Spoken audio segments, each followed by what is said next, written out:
प्रणाम जी। सब सुंदर साथ को प्रणाम। बोलो श्री प्राणनाथ प्यारे की जय। बोलो श्री सतगुरु महाराज की जय। ये प्यारे प्यारे सुंदर साथ जी, आज एक कीर्तन कर रहे हैं। और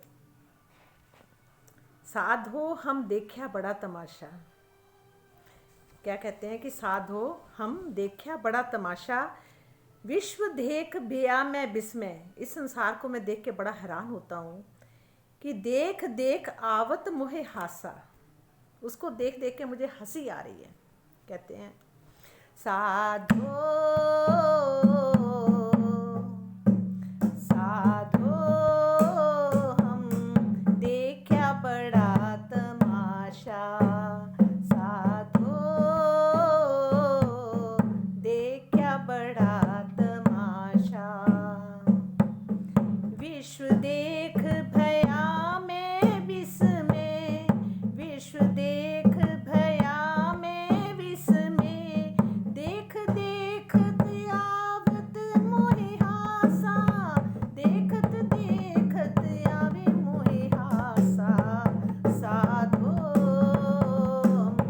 देखा बड़ा तमाशा। हे संत जनों, मैंने इस जगत में बहुत विचित्र तमाशा देखा है। इस संसार की हालत को देखकर मुझे बहुत आश्चर्य होता है तथा हंसी भी बहुत आती है। मेरी मेरी करते दूनी जात है, मेरी मेरी करते दूनी जात है। बोझ ब्रह्मंड सिर लेवे, बोझ ब्रह्मंड सिर लेवे। पाऊ पलक का नहीं भरोसा, पाऊ पलक का नहीं भरोसा। तो भी सिर सर्जन को ना देवे, तो भी सिर सर्जन को ना देवे। साधो हम देखा बड़ा तमाशा, साधो देखा बड़ा तमाशा। ये मेरा है, ये मेरा है कहते हुए सभी लोग अपना तन छोड़ते जाते हैं। सभी लोग अपना तन छोड़ते जाते हैं, ये मेरा करते करते। उनके साथ कुछ भी नहीं जाता, ना कुछ लेकर आते हैं ना कुछ जाता है साथ में। लेकिन जब तक वे जीवित रहते हैं तब तक इतने चिंतित रहते हैं जैसे सारे संसार को चलाने की जिम्मेदारी उनकी ही हो। एक पल की चौथाई हिस्से में भी शरीर छूटने की संभावना बनी रहती है, फिर भी वे सच्चिदानंद पर ब्रह्म के प्रति समर्पित नहीं होते। सिर ले काम करे माया को,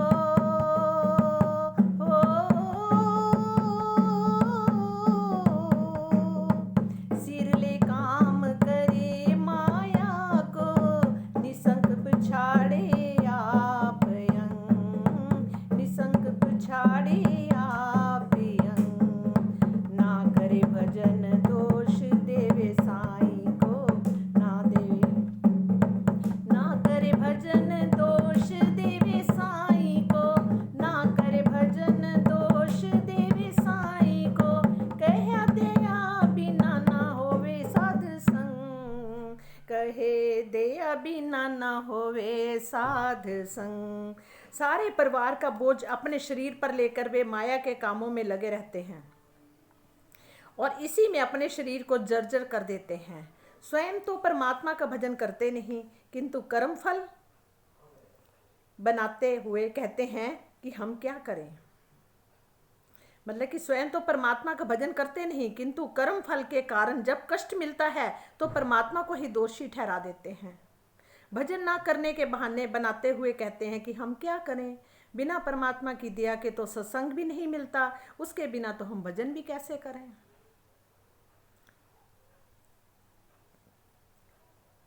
परमात्मा को ही दोषी ठहरा देना बहुत गलत है।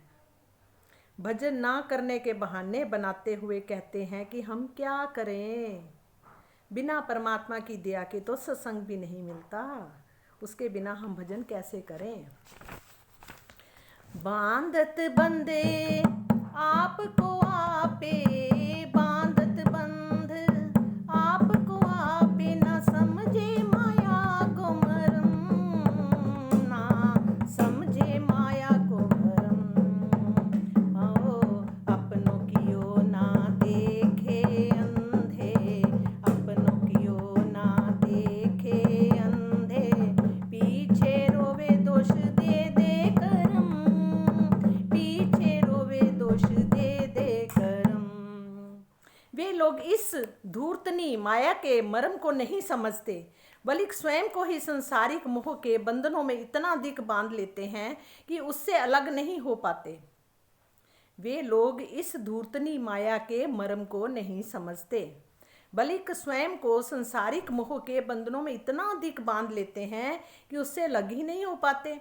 मोह और अज्ञान के अंधे वे लोग उस समय तो अपने दुष्कर्मों की ओर ध्यान देते नहीं, किंतु बाद में दंड के रूप में जब दुख भोगना पड़ता है तो उसे याद कर करके रोते हैं। समझे साध कहावे धूनी में, समझे साध कहावे धूनी में, बाहर दिखावे आनंद, बाहर दिखावे आनंद, भीतर आग जले भरम की, भीतर आग जले भरम की, कोई छूट न सके जाफन, कोई छूट न सके वो फन। देखो कितनी बढ़िया बात है। कुछ लोग अपने को बहुत बड़ा साधु समझ लेते हैं, साधु संत समझ लेते हैं, और जबकि परमात्मा ही बन के बैठ जाते हैं, अपनी पूजा भी करवाते हैं। ऐसे लोग भी हैं बहुत। कुछ लोग अपने को बहुत बड़ा साधु संत समझ लेते हैं और इस रूप में संसार में उनकी प्रसिद्धि भी बहुत हो जाती है। लोग उनको बहुत मानने लग जाते हैं, भगवान ही समझते हैं कि ये इनके ये करने से ये हो गया वो हो गया, और इस रूप संसार में उनकी प्रसिद्धि भी बहुत हो जाती है।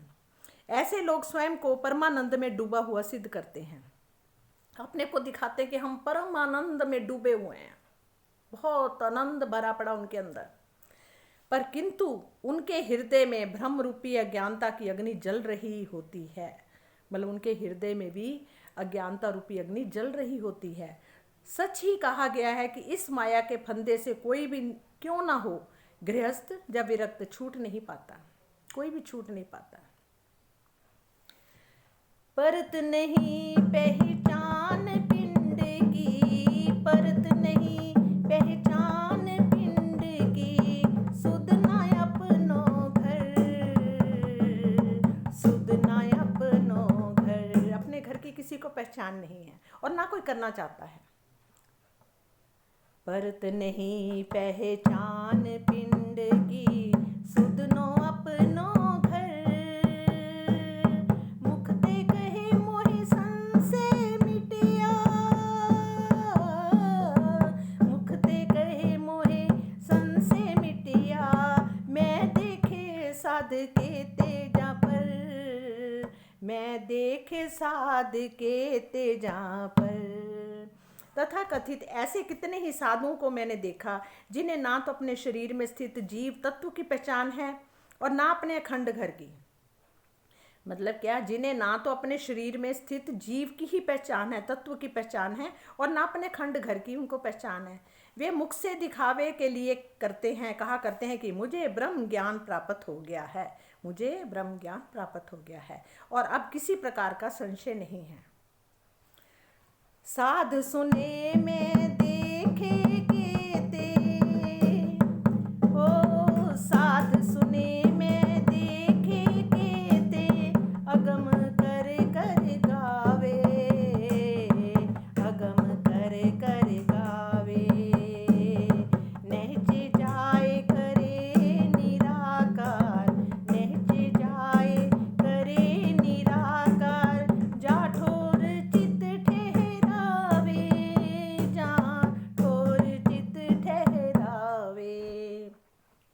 मैंने बहुत से ऐसे साधु संतों के बारे में भी सुना है, उन्हें देखा भी है, जो परब्रह्म को मन वाणी से परे निराकार के रूप में ही वर्णन किया करते हैं। सिर्फ निराकार है यही कहा करते हैं। बहुत मैंने ऐसे साधु संत देखे हैं और उसी में अपने चित्त की वृत्तियों को एकाग्र करते हैं।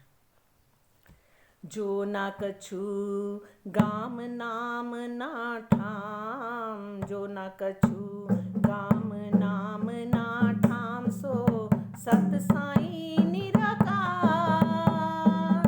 भरम के पिंड असत जो आपे, भरम के पिंड असत जो आपे, सो आप होते आकार, सो आप होते आकार।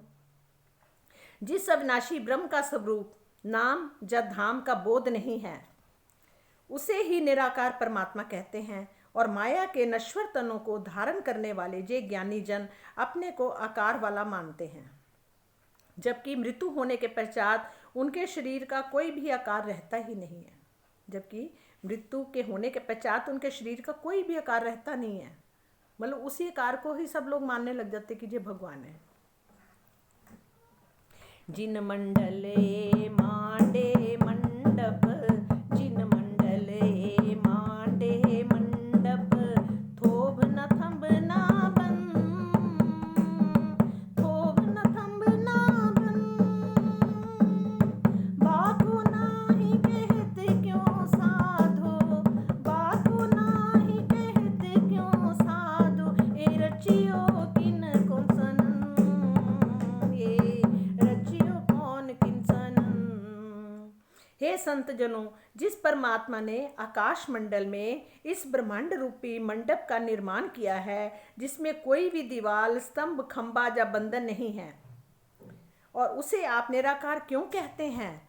आप विचार कीजिए कि आप इस प्रकार की अद्वितीय रचना दूसरा कौन कर सकता है या किस प्रकार से कर सकता है। जिन सायर खनाए पहाड़ चुनाए, जिन सायर खनाए पहाड़ चुनाए, रवि शशि नक्षत्र फिराए, रवि शशि नक्षत्र फिराए, फिरत यह निसरंग रुत फिरती, फिरत यह निसरंग रुत फिरती। ऐसे अनेक विराट बनाए, ऐसे अनेक विराट बनाए। जिस ब्रह्मांड के द्वारा गहरे सागरों और ऊंचे ऊंचे पर्वतों का निर्माण हुआ, जिस ब्रह्म के द्वारा गहरे सागरों और ऊंचे पर्वतों का निर्माण हुआ, जिसकी सत्ता में सूरज, चंद्रमा और असंख्य नक्षत्र भ्रमण कर रहे हैं, दिन रात्रि तथा ऋतुओं का चक्र परिवर्तन होता रहता है, वनस्पतियों के रंगों का परिवर्तन होता रहता है, वह स्वयं कैसा होगा? ऐसा केवल इसी ब्रह्मांड में नहीं, बल्कि अनंत ब्रह्मांडों में हो रहा है। अनंत ब्रह्मांडों में यही हो रहा है। सब ब्रह्मांडों के देवी देवता, ब्रह्मा विष्णु महेश सब के हैं, और इतने ब्रह्मांड है कि हम गिनती भी नहीं कर सकते, और बनाने वाले को भी नहीं मालूम मैंने कितने ब्रह्मांड बना दिए आज तक। सिर्फ सोच से ही बनते जाते हैं। इतना मतलब परमात्मा के मतलब कि संकल्प से ही सब कुछ होता जाता, सोचने से ही सब कुछ हो जाता है। हे संत जनों, जो एक क्षण में पांचों तत्वों का ये विस्तृत ब्रह्मांड खड़ा कर देता है, ये संत जनों, जो एक क्षण में पांचों तत्वों का ये विस्तृत ब्रह्मांड खड़ा कर देता है तथा क्षण भर में ही महाप्रलय में लीन भी कर देता है। क्षण भर नहीं लगता, पलक झपकने में भी टाइम लगता होगा, उसको महाप्रलय करने में टाइम नहीं लगता। जैसे आजकल हम फोन में डिलीट एकदम कर देते हैं, और डिलीट, हर चीज़ डिलीट, वही हाल है, वही चीज़ है।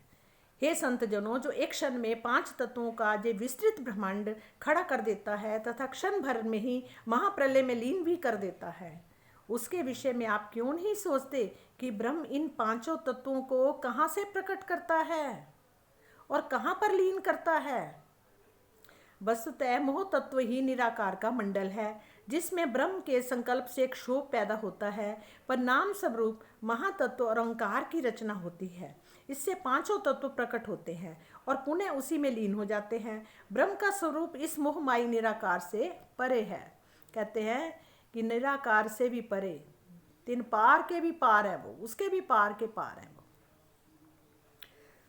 सतगुरु साधो बाको कहिए, सतगुरु साधो बाको कहिए, जो अगम की देवे गम, जो अगम की देवे ऐसा सतगुरु चुनिए जो अगम की भी हमें पार की भी पहचान कराए।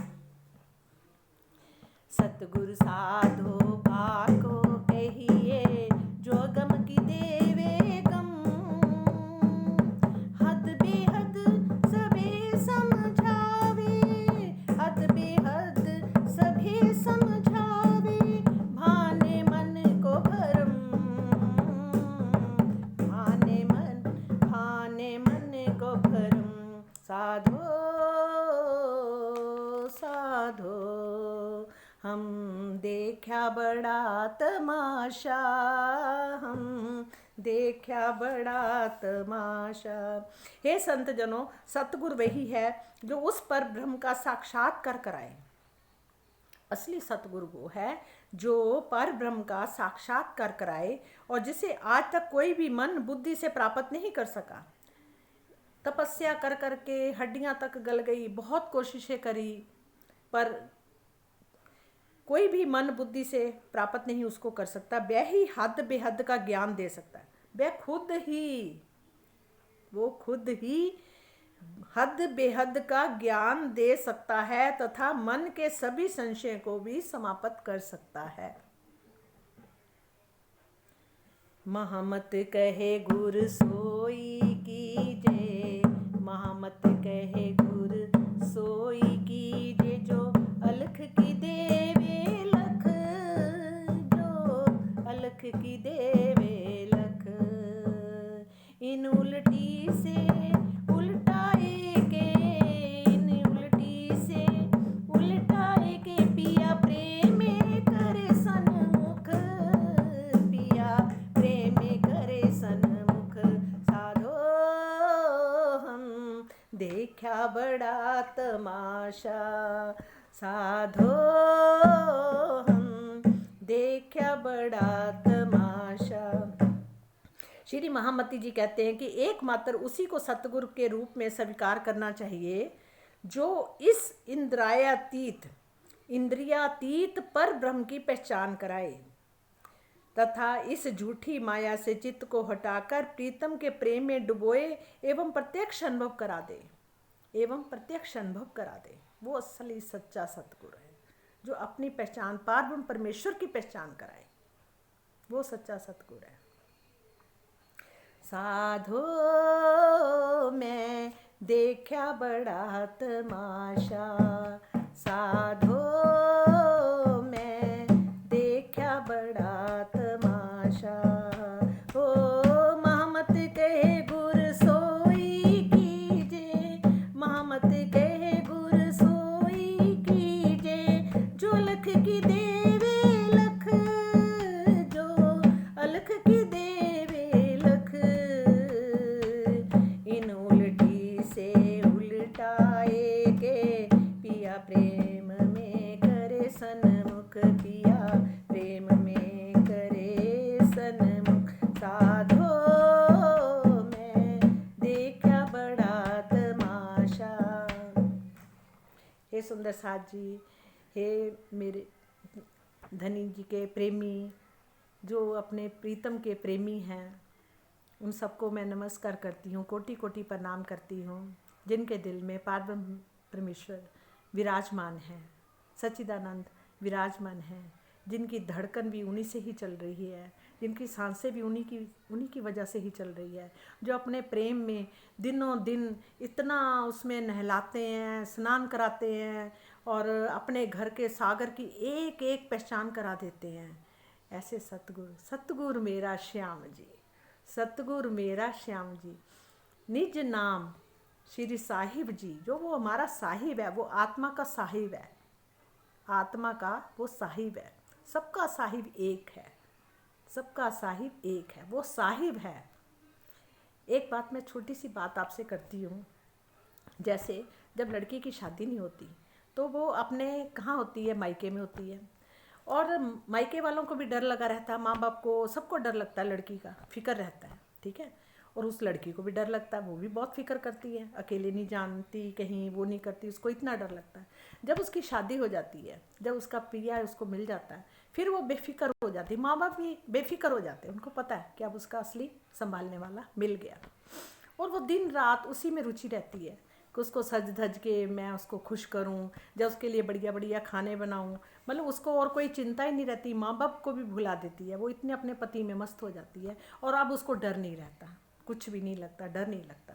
किस लिए? कि उसका पति है। अब वो देख रेख करेगा, पति रेख उसकी हर चीज़ पे ध्यान देगा, उसका खाना पीना खर्च करने का सारा जो भी है वो सब पति का है। तो इसी तरह से जो आत्मा का है वो प्रीतम, वो उसका पति साहिब, वो पार परमेश्वर ही है। और वो पार परमेश्वर जब आपको आपका पति मिल जाए तो फिर वहाँ सब क्या होगा?